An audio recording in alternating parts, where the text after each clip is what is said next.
Today we're looking at Psalm 132. Slightly complicated, but a number of really important themes, and it's one that it's well worth having a look at. Some of the themes in here are David. It doesn't say it's by David, it probably isn't, it's a bit later. It's one of the songs of ascent, the pilgrimage songs. But David is mentioned a few times. Also, the theme of the anointed one or the Messiah, who we discover in the psalm is going to be David's descendant. And David's anointed son, Messiah, is a big presence in this psalm. It's looking forward to the future. It's what sometimes called a messianic psalm, one of the ones that as Christians we would say is pointing forward to Jesus. And then we have mentioned God's temple, God's place, and prior to that, the Ark of the Covenant. It's very important to the psalmist to know where God's presence is, where it's located, and to have God in their midst. And so it points on to Zion as the place of God's dwelling. And we've seen some of that in previous studies of the Psalms. Zion is the highest hill of Jerusalem. Zion as a word often symbolizes the whole of Jerusalem. And Zion is where God puts his dwelling. But in New Testament thinking very clearly, Zion is replaced by Jesus as God's presence with his people, or Jesus in his church is the dwelling place of God with his people. So the psalm is looking back to David. It's spent on pilgrimage on the way to Jerusalem for worship there. And it's looking forward to something new, to the anointed one, David's descendant, who will be enthroned in Zion and will rule there forever. We can go back and look in just a little bit more detail. Lord, remember in David's favor all the hardships he endured, how he swore to the Lord and vowed to the mighty one of Jacob, I will not enter my house or get into my bed. I will not give sleep to my eyes or slumber to my eyelids till I find a place for the Lord, a dwelling place for the mighty one of Jacob. One of David's great longings, obsessions almost in his life, was that he would be able to build a worthy temple for the Lord.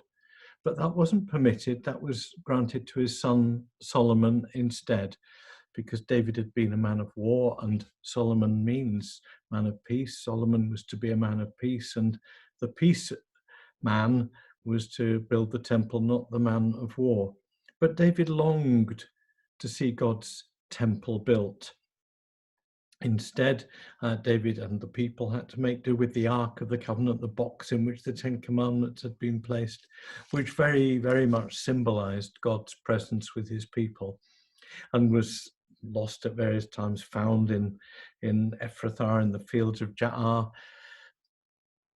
The Ark of the Covenant had previously been in the tabernacle, the great tent, which had preceded the temple, and it was, of course, going to be placed in the temple in Solomon's day.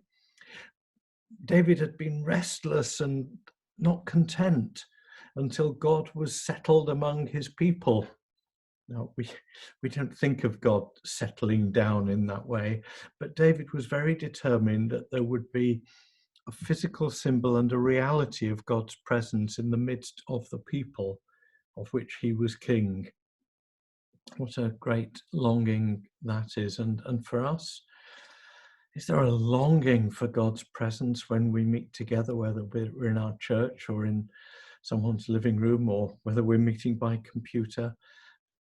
We need to have that heart of David, to long for God's presence and not be satisfied, not be settled ourselves until we know that God is present among us.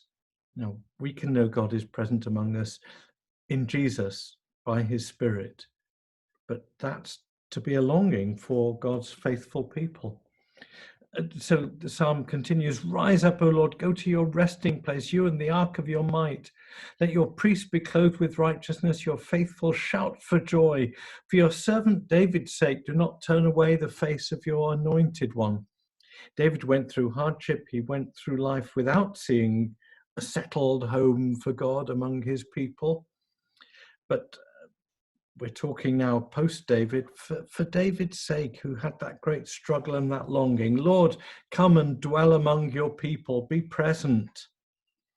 For David's sake, don't turn away the face of your anointed one. Whoa, there's something big here, something big happening. God's anointed one, God's Messiah, they're pleading for God's Messiah to look on them in blessing and not turn his face away, to remember David's hardships, and God's Messiah to be present and to bless.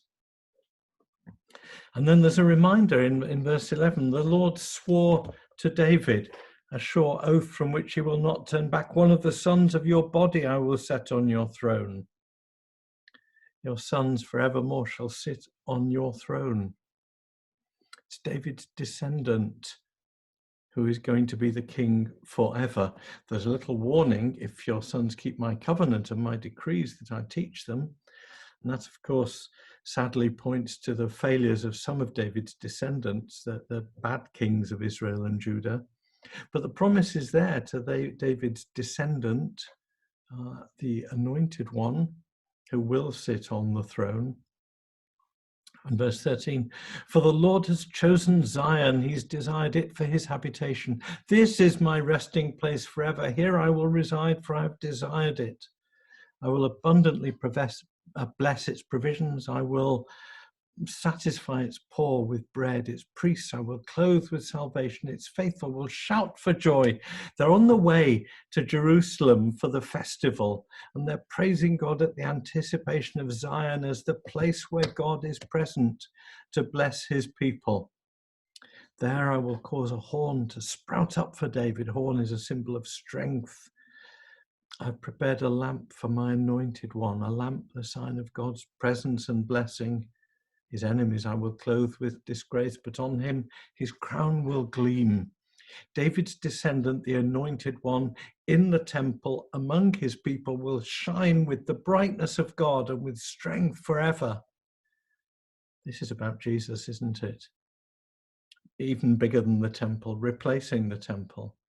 It's looking forward to that promise made to David, that through his descendant there'll be blessing and light and joy and satisfaction and fullness for all God's people. May we find that in Jesus. Amen.